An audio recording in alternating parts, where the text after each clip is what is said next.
Emma bought the rag doll on a slow Saturday afternoon. The estate sale was quiet, held inside an old house that smelled like dust and cold air. Most of the furniture was broken or stained, but the doll sat alone on a small chair in the corner. It looked handmade and wrong. Its body was gray fabric, rough to the touch. Its button eyes did not match. One was darker than the other. Its stitched smile was wide and uneven, pulling too far up its face. Emma did not feel drawn to it. She felt watched by it. That feeling made her nervous, but she laughed it off. She told herself it was just an ugly doll and nothing more. She bought it for a few coins and carried it home in a plastic bag. Her apartment was small and quiet. She lived there with a roommate who worked night shifts and slept during the day. Emma placed the doll in her bedroom closet and closed the door. She did not want to see it. That night, Emma woke suddenly. The room felt cold. She heard a soft sound, like fabric rubbing together. She sat up and turned on her lamp. The doll was sitting on her dresser. Its legs hung over the edge. Its head tilted slightly, as if it was looking at her. Emma froze. Her heart beat hard in her chest. She knew she had left it in the closet. She stood up slowly and picked it up. It felt heavier than before. She placed it back in the closet and shut the door. She even pushed a chair in front of it. Still, she did not sleep again that night. In the morning, she tried to forget it. She told herself stress was making her imagine things. As she put on her coat, she noticed one of the buttons was missing. She searched the floor and the closet, but could not find it. She left for work uneasy, feeling like something small and patient was waiting for her to come home. When Emma returned that evening, the apartment felt different. The air was thick, heavy, like before a storm. Her roommate was not home yet. Emma went straight to her room. The closet door was open. The doll sat on her bed. Emma stepped closer, her hands shaking. Sewn into the doll's chest was her missing coat button. Thick black thread held it in place. The stitches were messy and tight, pulled deep into the fabric. Emma screamed and threw the doll onto the floor. She grabbed a trash bag and shoved it inside. She tied the bag shut and carried it to the building dumpster. She pushed it down under other trash and walked away without looking back. That night she dreamed of needles pulling through skin. In the morning, her hairbrush felt lighter. A small clump of her hair was gone. She searched the bathroom trash and sink. Nothing. Her stomach turned. When she returned home, the trash bag sat on her bed. The doll was inside, clean and dry. Strands of Emma's hair were stitched into its head, forming thin, uneven patches.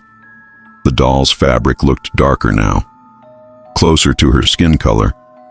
Emma locked herself in the bathroom and cried. She did not know what was happening. She did not know how to stop it. The next day, she cut her finger while cooking. It was a small cut, barely bleeding. She washed it and forgot about it. That night, she found a dark red thread sewn around the doll's mouth. It smelled faintly like iron, like blood. The doll's smile looked wider. Emma stopped sleeping. She stayed up with the lights on. Still, every morning something was missing, a nail clipping, a thread from her pillow soaked with sweat. Always returned, always stitched into the doll. The doll no longer stayed where she'd put it. It watched her. By the fifth night, Emma looked sick. Dark circles hung under her eyes. Her hands shook even when she tried to stay still. Her roommate noticed and asked questions, but Emma said nothing. How could she explain a doll that stole parts of her? That night, Emma locked her bedroom door. She pushed her dresser against it. She tied the closet shut with rope. She sat on her bed, holding a knife. At exactly 3 in the morning, the lights went out. The room filled with darkness. Emma heard the sound again, fabric stretching, thread pulling tight. A soft voice spoke. It sounded like her. Almost finished. Emma screamed and slashed the knife through the dark. The lights flickered back on. The doll stood on the floor. It was taller now. Its limbs were longer. Its hair matched hers perfectly. The button eyes were gone. In their place were eyes just like Emma's. She ran from the room and locked herself in the bathroom. She stared into the mirror, breathing hard. Her reflection stared back. It smiled. Emma touched her lips. They were not moving. But the reflection's smile slowly widened. The skin around its mouth pulled tight. The jaw stretched too far. Emma screamed and smashed the mirror. Glass covered the floor. Her reflection shattered into pieces, but each piece still smiled. She spent the rest of the night shaking in the corner. When morning came, she packed a bag. She planned to leave forever. When she opened her bedroom door, the doll lay on her bed. It wore her clothes. Its stitched mouth twitched, learning how to move. Emma tried to run, but her body felt wrong. Her joints ached. Her mouth hurt. When she touched her face, she felt thread under her skin. Tiny stitches pulled when she moved. She stumbled to the kitchen and grabbed scissors. She cut at the corner of her mouth. Blood poured down her chin. The skin ripped, but the smile stayed. Behind her, fabric shifted. The doll stood in the doorway. It spoke clearly now. "Thank you." It stepped closer. Its hands were made from her hands. Its voice was steady and calm. It reached out and touched her cheek. Emma felt nothing. Her scream came out thin and weak. The doll hugged her. Its body was warm, too warm. Thread pushed into Emma's skin, sewing her shut. Her arms froze. Her legs stiffened. She felt herself harden and empty. Her thoughts slowed. Her fear stayed. The last thing she felt was her mouth being pulled wider, wider than pain, wider than bone should allow. Then nothing moved. Morning light filled the room. Emma's roommate returned home after her shift. She called Emma's name. No answer. She opened the bedroom door. 2 rag dolls lay on the bed. Both had button eyes. Both had gray-stitched bodies. Both wore the same wide smile. One doll was new and perfect. The other was old and damaged. Tiny stitches sealed its mouth shut. From behind the thread, something inside still screamed forever unheard. Detective Morrison had seen a lot in his years, but nothing made his skin crawl like the old McAllister daycare. The windows were cracked, the paint peeling, and the swings outside creaked as the wind blew. The city had forgotten this place. Families had moved on, children had grown, and yet the building stood like a tired, broken sentinel. Inside, the air was thick with dust and rot. Toys were scattered across the floor, some broken, some half-buried under years of grime. The smell of mildew was strong, mixed with something that smelled faintly sweet, like sugar and something worse. In the corner of the main playroom, he saw it. A rag doll. Its dress was faded yellow, stained with dark blotches. One button eye was loose, the other staring straight at him. The stitched smile looked crooked, almost cruel. Morrison froze. 4 children had vanished from this playroom over the decades. 4 children, all the same age, all gone without a trace. Each time, a doll was left behind, always in a different position, always seeming to watch the door. Morrison walked closer, his boots crunching on broken tiles. He knelt and picked up the doll. It was heavier than it should be. He squeezed its middle, and something inside shifted. It was lumpy, like tiny bones rubbing together. A shiver ran down his spine. "What the hell?" he whispered, but no sound came back from the empty room. He examined the walls. There were scratches here and there, too high for any child to reach. A faint, sticky substance coated the corners of the room. Morrison's stomach turned. He felt watched, not by the shadows, but by something in the air, something alive. He put the doll in a plastic evidence bag. Its button eyes seemed to follow him as he left the daycare. Outside, the wind blew, and the swings squeaked louder. Morrison tried to shake off the feeling, but he couldn't. Something about that place was wrong. Back in his hotel room, Morrison placed the evidence bag on the desk.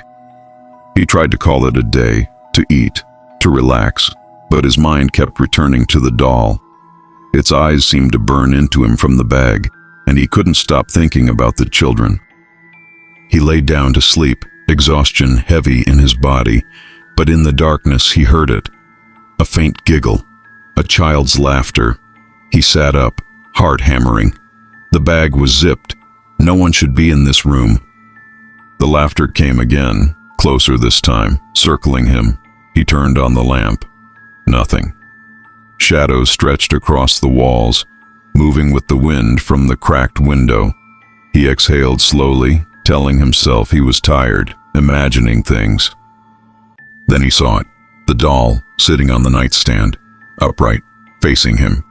His mouth went dry. He hadn't touched it. He hadn't moved it. Yet there it was, closer than before. Its button eyes glinted in the weak lamplight. Its stitched smile looked sharper, crueler. "They wanted to play forever," a voice whispered, like dry leaves rustling across the floor. "They're still playing, inside. Can you feel them moving?" Morrison's breath froze. His blood ran cold. He wanted to scream but couldn't. His limbs stiffened as if invisible hands were holding them in place. He tried to stand, couldn't. The doll's head turned slowly toward him, tilting unnaturally, the sound of its fabric rubbing echoing in the small room. Morrison felt his chest tighten. A low, pulsing vibration ran through his bones. Then came the whispers, soft, childlike, pleading. "Pick us up, play with us, make room." The voices circled him, getting louder, more insistent. Morrison tried to run, tried to reach the lamp, tried to throw the doll, but his body didn't obey. He could feel the tightening beginning in his skin, like fabric being stretched over a frame. The first change was in his fingers.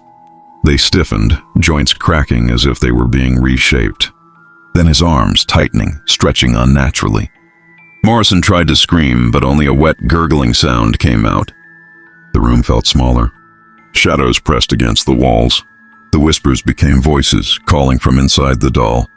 "Join us, play." Forever. He stumbled to the mirror.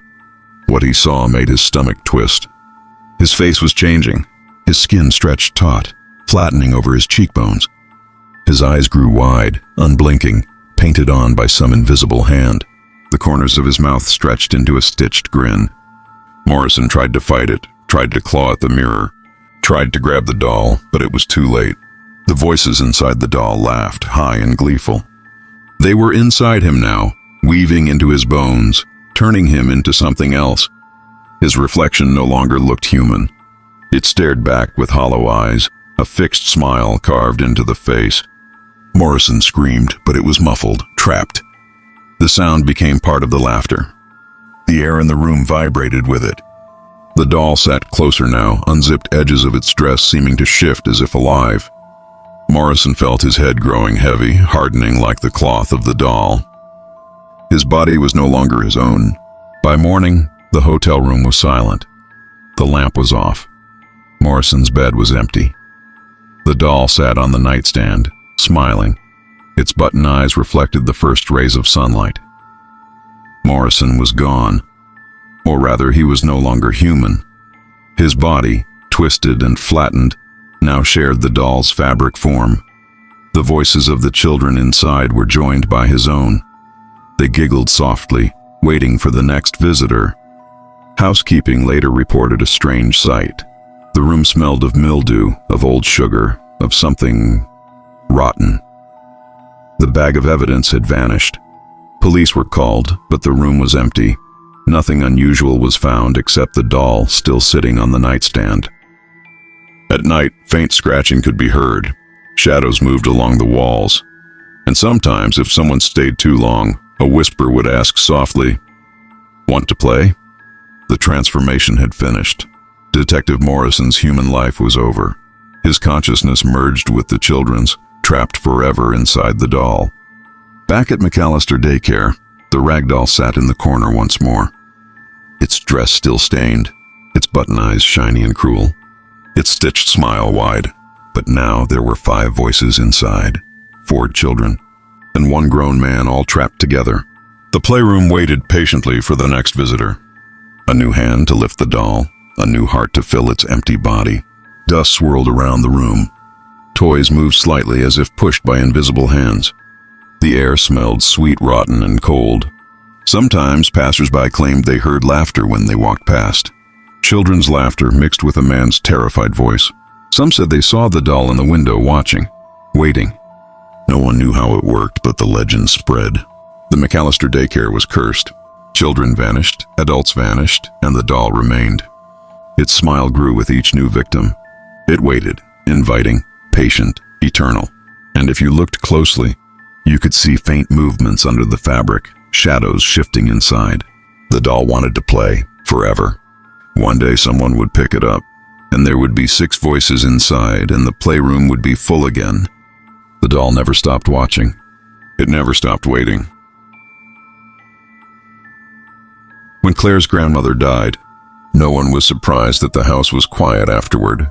The old woman had lived alone for years, far from town, and neighbors only saw her once a week when she went for groceries. She never invited anyone inside. She never stayed long. People said she was strange, but Claire thought she was just old and tired. Claire was the only family left. The lawyer handed her a single key and a folded note. There was no jewelry, no money, no land. Just one item listed in the will. A locked trunk. The note was written in shaky handwriting. Never let her out after dark. Claire laughed when she read it.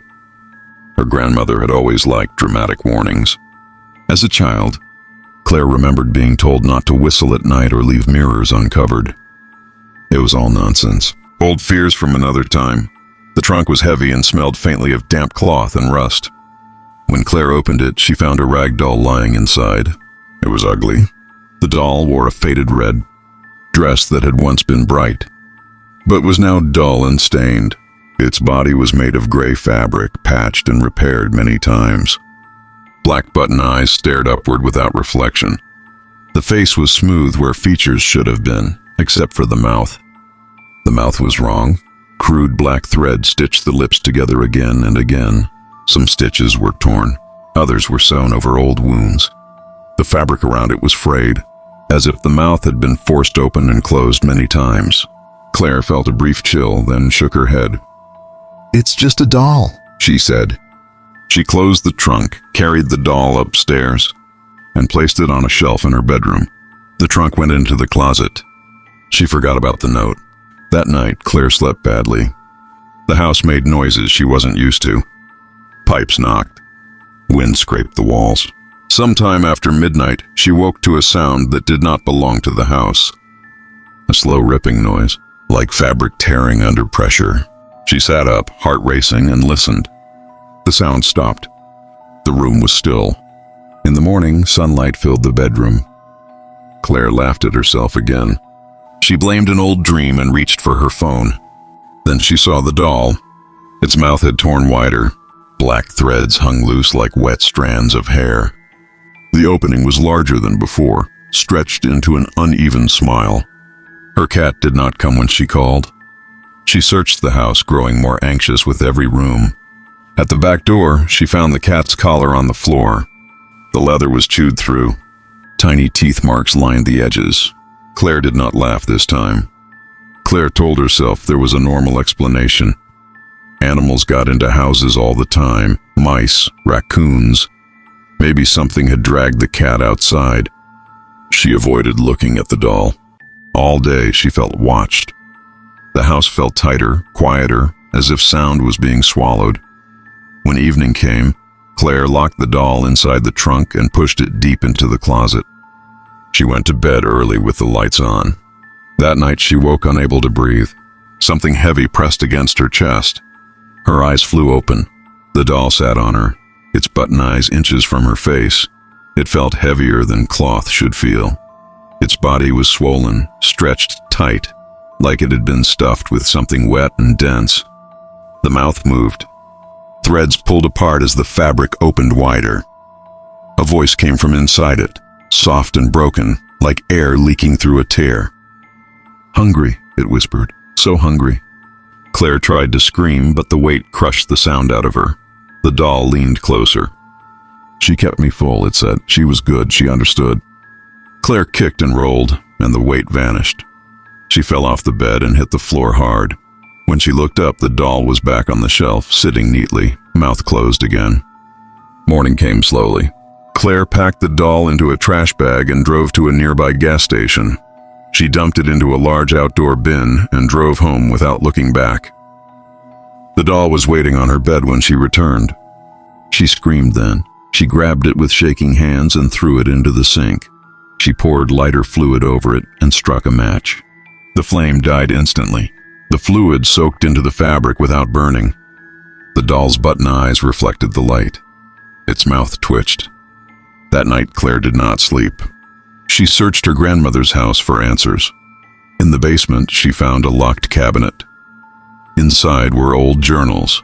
The pages were filled with shaky writing and lists of names. Dates were crossed out. Some names were circled in red. One line stood alone. If she starves, she will take. Claire understood too late that her grandmother had not been afraid of the doll. She had been responsible for it. Claire wrapped the doll in plastic and duct tape until it could not move. She drove for 3 hours far into the woods until her phone lost signal and the road became dirt. She dug a deep hole with a borrowed shovel. Her hands blistered. Her arms burned.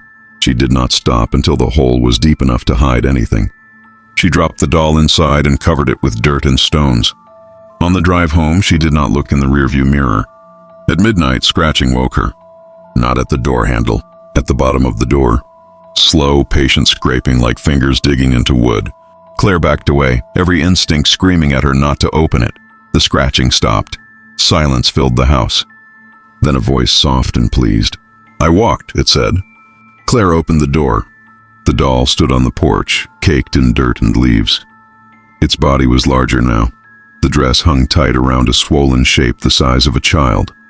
The mouth opened wide. Inside were teeth. Human teeth. Dozens of them packed into the fabric throat. Some yellowed, some broken, some still stained dark. "Feed me," it said, "or I feed myself." Claire shut the door and locked it. The scratching began again, harder this time. The door frame cracked. She ran to the window and looked outside. The neighbor's house stood across the yard. A light burned in the living room. Someone was awake. The doll's eyes turned toward the light. It smiled. Claire knew what her grandmother had done. She had chosen who disappeared. She had kept the doll full so it would not choose for itself. The scratching stopped. The house was silent. Claire opened the door slowly. The doll waited, calm and patient. "I don't want to," Claire said, crying. The doll tilted its head. She didn't want to either, it said. But love is work. The light across the yard flickered. Claire closed her eyes. She picked up her coat. In the morning, the house was quiet again. The doll sat on the shelf, smaller now. Its dress hung loose. The mouth was stitched closed, fresh black thread shining. Claire washed blood from her hands in the sink. She locked the trunk. She wrote a note and placed it on top. Never let her out after dark. Claire understood now. The inheritance had just begun.